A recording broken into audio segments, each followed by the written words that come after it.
Welcome back student. आज हम लोग R S Agarwal class 8 exercise 2A को सॉल्व करेंगे। चलिए क्वेश्चन देखते हैं। क्वेश्चन 1 है एवल्यूट करना 7 का क्यूब, जिसमें हम लोग क्या करेंगे, 7 क्यूब का मतलब क्या हुआ, 7 को 3 टाइम्स मल्टीप्लाई करेंगे। ठीक है, इसको मल्टीप्लाई करने के बाद कितना आएगा, 343। उसी तरह सेकंड क्वेश्चन है 16 का क्यूब। 16 का क्यूब का मतलब 16 को 3 टाइम्स लिखेंगे, इसको फिर मल्टीप्लाई करेंगे। मल्टीप्लाई करने के बाद इसका जो होगा वो इसको लिखेंगे। मल्टीप्लाई करने के बाद ये 4096। उसी तरह है नेक्स्ट क्वेश्चन 21 का क्यूब। इसको भी क्या करेंगे, 21 को 3 टाइम्स लिख लेंगे, उसके बाद इसको मल्टीप्लाई कर लेंगे। मल्टीप्लाई करने के बाद जो भी होगा उसको हम लोग लिख लेंगे। आंसर क्या हुआ, 9261। ठीक है, next question, question 2 evaluate. Question है 6/11 पे पावर 3, मतलब इसको क्या करेंगे, ये है मेरा न्यूमरेटर, ये डिनोमिनेटर, इसको भी क्या करेंगे, न्यूमरेटर को 3 टाइम्स लिखेंगे और डिनोमिनेटर को भी 3 टाइम्स लिखेंगे। फिर ऊपर ऊपर हम लोग क्या करेंगे, मल्टीप्लाई। मल्टीप्लाई करने के बाद हम लोग जो होगा उसको लिख लेंगे, डिनोमिनेटर को मल्टीप्लाई करने के बाद जो होगा उसको लिख लेंगे। चलिए नेक्स्ट क्वेश्चन है उसी तरह 7/13 का पावर क्यूब। उसी तरह हम लोग 7 को न्यूमरेटर को 3 टाइम्स लिखेंगे, फिर डिनोमिनेटर को 3 टाइम्स लिखेंगे, उसके बाद मल्टीप्लाई करने के बाद जो भी होगा 7 का क्यूब और 13 का क्यूब, जो भी आंसर होगा उसको लिखेंगे हम लोग। ठीक है, नेक्स्ट क्वेश्चन है हमारा 1/12। न्यूमरेटर हमारा 1 और डिनोमिनेटर है 12। 1 को 3 टाइम्स लिखिए, 12 को 3 टाइम्स लिखकर मल्टीप्लाई करना है। 1 को 3 टाइम्स मल्टीप्लाई करने के बाद 1 और 12 को 3 टाइम्स मल्टीप्लाई करने पर क्या होगा, 1728।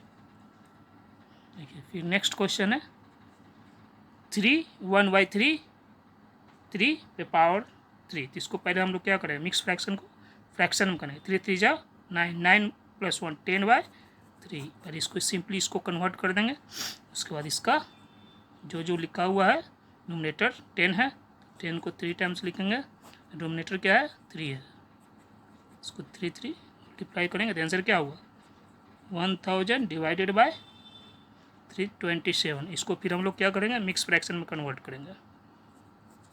27 कट करने के बाद मेरा 27 37 1 आंसर हो गया। नेक्स्ट क्वेश्चन देखते हैं।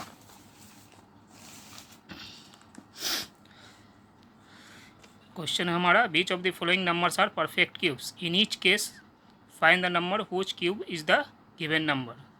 पूछा जा रहा है हमारा इस क्वेश्चन में कौन सा ये परफेक्ट क्यूब है, और उसके बाद हम लोग क्या फाइंड करना है कि नंबर बताना है कि किस नंबर का वो क्यूब है। तो 125 को क्या करेंगे हम लोग, एक्सपेंड कर देंगे, प्राइम फैक्टराइजेशन निकल कर 25 फिर 5 5, यानी क्या है, देखिए 5 3 टाइम्स आ रहा है 1 2, ये क्या है, क्यूब है। ठीक है, क्यूब किसका है, 5 का है। उसी तरह सेकंड क्वेश्चन 243 को हम लोग क्या करेंगे, एक्सपेंड करेंगे, प्राइम फैक्टराइजेशन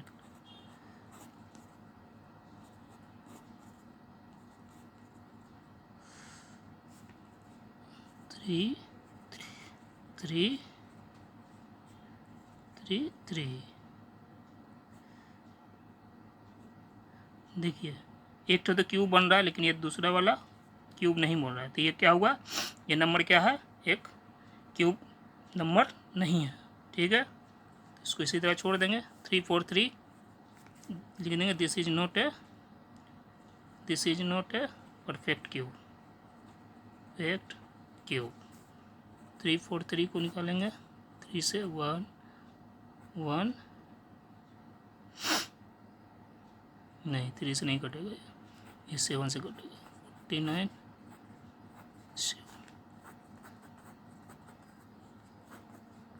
ये 7 का क्यूब आ रहा है, इसे क्या हुआ, नंबर क्या हुआ, ये 7, ठीक है।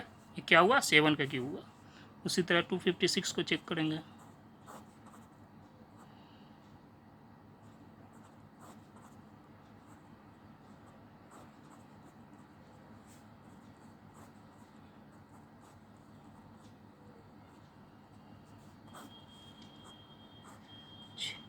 देखिए यहाँ पेयर बन गया, यहाँ 3 पेयर बन गया, 3 का यहाँ नहीं बना, तो ये क्या है, परफेक्ट क्यूब नहीं है।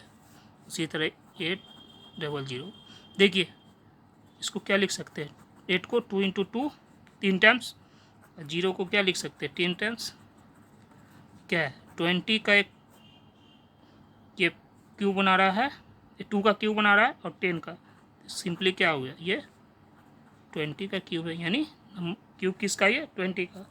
उसी तरह 9261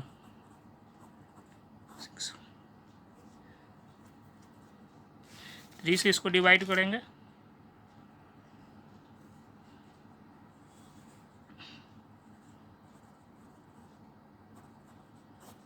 एन 3 से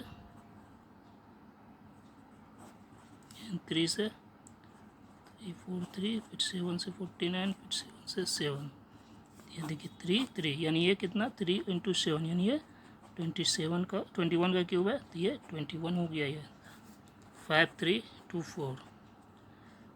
इसको भी प्राइम फैक्टराइज निकालेंगे।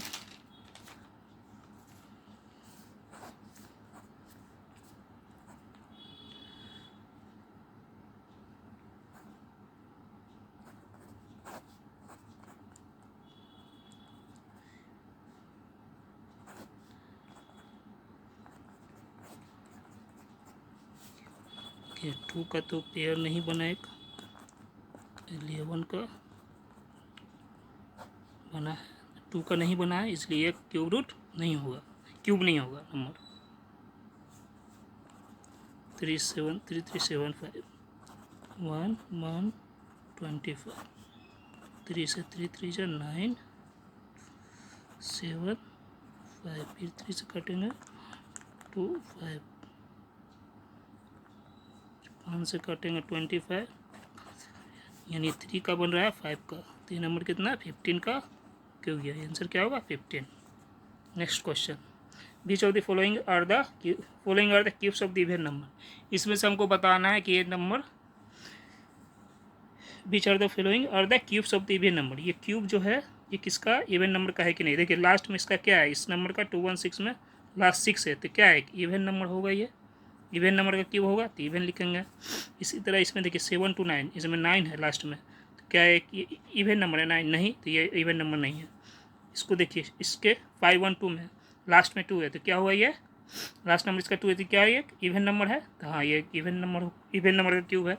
उसी तरह देखिए इसके लास्ट में 0 है, ठीक है, तो 0 2 4 6 8 लास्ट में जब भी आता है किसी क्यूब के लास्ट में, तो वो क्या हो, इवन नंबर का क्यूब होगा, तो ये इवन नंबर का क्यूब है। इसी तरह 8 है इसके लास्ट में, तो ये भी एक इवन नंबर का क्यूब होगा। इसमें 3 है तो नहीं होगा, इसमें 1 है तो नहीं होगा, इसमें 0 है तो ये भी नंबर का क्यूब होगा। तो कौन सा हो गया हमारा, 216 512 1000 1728 एंड 8000, ये क्या हुआ, ये सब इवन नंबर का क्यूब है। नेक्स्ट क्वेश्चन देख लेते हैं, which of the following are the cubes of the odd number. इसमें से कौन सा क्यूब ऑड नंबर का है। देखिए इसके लास्ट में 5 है तो ऑड नंबर का क्यूब होगा। इसमें देखिए 3 है तो इसमें क्या होगा, ऑड नंबर का क्यूब होगा, क्योंकि 3 भी एक ऑड नंबर है। इसमें 0 है तो 0 2 4 6 इवन नंबर कैटेगरी में आता है, ये इवन नंबर का होगा, ऑड नंबर का नहीं। इसी तरह 6 नहीं होगा क्योंकि 6 एक इवन नंबर है। 7 देखिए लास्ट में है तो ये एक ऑड नंबर होगा। इसी तरह इसमें 0 है तो 0 क्या है, इवन नंबर कैटेगरी में आता है तो ये इवन नंबर का ऑड नंबर का नहीं हुआ। 9 ऑड नंबर, इसमें 1 एक ऑड नंबर। तो इसमें से कौन कौन सा क्यूब जो ऑड नंबर का है, 125 343 2197 और 729 एंड 9261। ठीक है, नेक्स्ट क्वेश्चन देख लेते हैं। Find the smallest number by which 1323 be multiplied so that the product is a perfect cube. हमको इसमें सबसे छोटा नंबर बताना है, इससे मल्टीप्लाई करने के बाद ये एक परफेक्ट क्यूब में बन जाए। चलिए इसको सॉल्व करते हैं।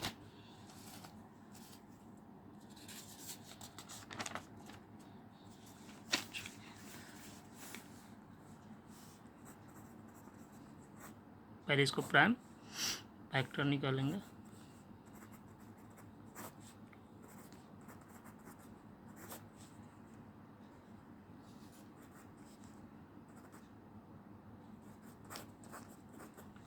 देखिए यहाँ पर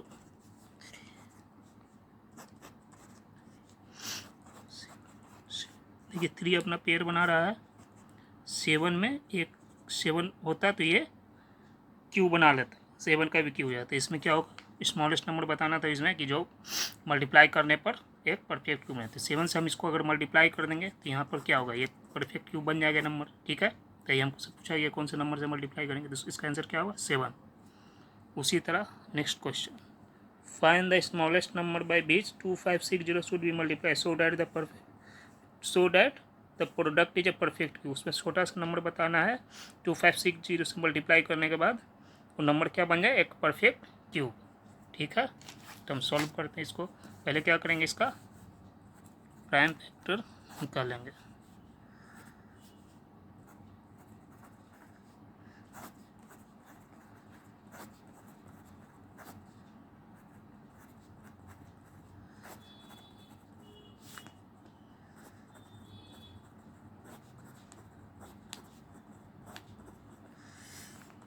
नंबर क्या आया, 2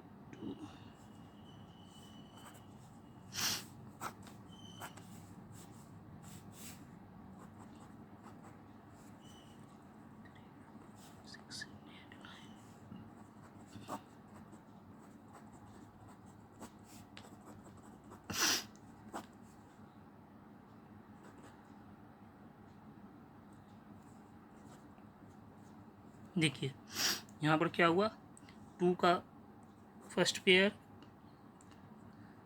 2 का फिर सेकंड, 2 का थर्ड। 5 क्या है, एक सिंगल है, तो इसमें कितना 5 से मल्टीप्लाई कर देंगे तो ये भी एक क्यूब नंबर बन जाए। तो इसमें हमको 2 5 से अगर इससे मल्टीप्लाई कर देते हैं तो ये भी एक क्यूब के फॉर्म में आ जाएगा। तो स्मॉलेस्ट नंबर क्या हुआ हमारा, 5 × 5 यानी 25 से हमको इस नंबर को क्या करना पड़ेगा, मल्टीप्लाई। ठीक है, चलिए next question, which of the what is the smallest number by which 1600 must be divided so that the question is a perfect। अब इस क्वेश्चन में पूछा जा रहा है कि 1600 को किससे हम डिवाइड कर दें, तो वो डिवाइड करने के बाद जो भी नंबर आए क्या बन जाए, वो परफेक्ट क्यूब। चलिए इसको पहले क्या करेंगे, प्राइम फैक्टर निकालेंगे।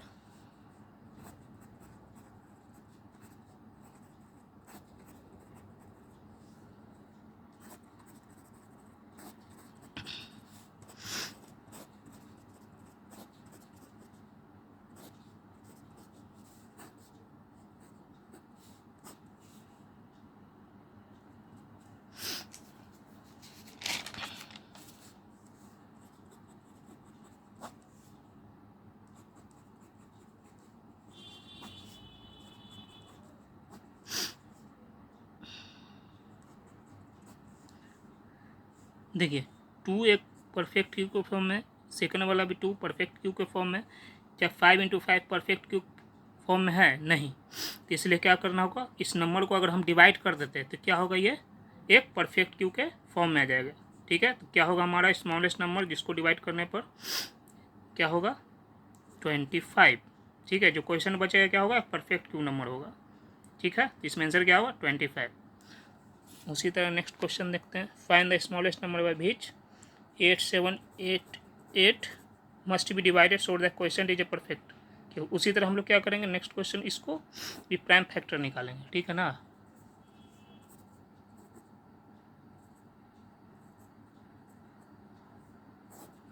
उसे इसको फिर डिवाइड कर देंगे।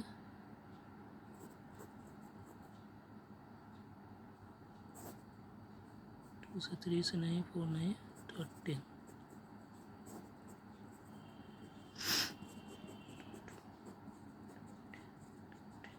देखिए 2 टाइम्स आया और 13 कितना 3 टाइम्स, तो ये अपना क्यूब के फॉर्म में आ गया। लेकिन 2 देखिए 2 × 2 क्या एक क्यूब के फॉर्म में है, तो नहीं। तो 2 × 2 यानी क्या हुआ, 4 से इस नंबर को डिवाइड कर देंगे तो क्या होगा, ये जो क्वेश्चन बचेगा क्या होगा, परफेक्ट क्यूब के फॉर्म में होगा। ठीक है, चलिए नेक्स्ट क्वेश्चन देखते हैं। इसमें पूछा जा रहा है भाट addition, without addition find the sum, बिना इसे जोड़े हुए इस नंबर का बताना है कि इसका सम कितना होगा। ठीक है, तो इसमें हम लोग कुछ नहीं करेंगे, नंबर देख लेंगे कितना नंबर ऑफ टर्म्स है, 1 2 3 4 5, 5 नंबर ऑफ टर्म्स है, तो 5 लिखेंगे, यहाँ इसी का क्यूब कर देंगे, यानी 5 का क्यूब कितना आता है 125। चलिए उसी तरह नेक्स्ट क्वेश्चन सेकंड है 57 59 61 63 65 67 69। देखिए ऑड नंबर है, इसमें कितना नंबर ऑफ टर्म्स है 1 2 3 4 5 6 7 8 8 है, तो 8 का हम लोग क्या कर देंगे क्यू कर देंगे, यानी 8 का क्यू कितना होता है 512। ठीक है, यानी इसका बनाने का एक ही नियम है कि हम लोग पहले देख लेंगे ऑड नंबर होना चाहिए और उसका नंबर ऑफ टर्म्स लिखेंगे, जितना नंबर ऑफ टर्म्स होगा उसको हम लोग क्या करेंगे क्यू कर देंगे। तो उसी तरह इसमें क्यों किया, बस क्यू करने के बाद जो आंसर होगा वही हमारा इसका सम होगा। इसी तरह इसमें यही करेंगे, ये भी एक ऑड नंबर है, इसको हम नंबर ऑफ टर्म्स काउंट करेंगे और उसी का क्यूब कर देंगे। तो 8 नंबर ऑफ टर्म्स इसमें 8 था, तो 8 का क्यूब कर दिए 512। ठीक है, थैंक यू फॉर वॉचिंग।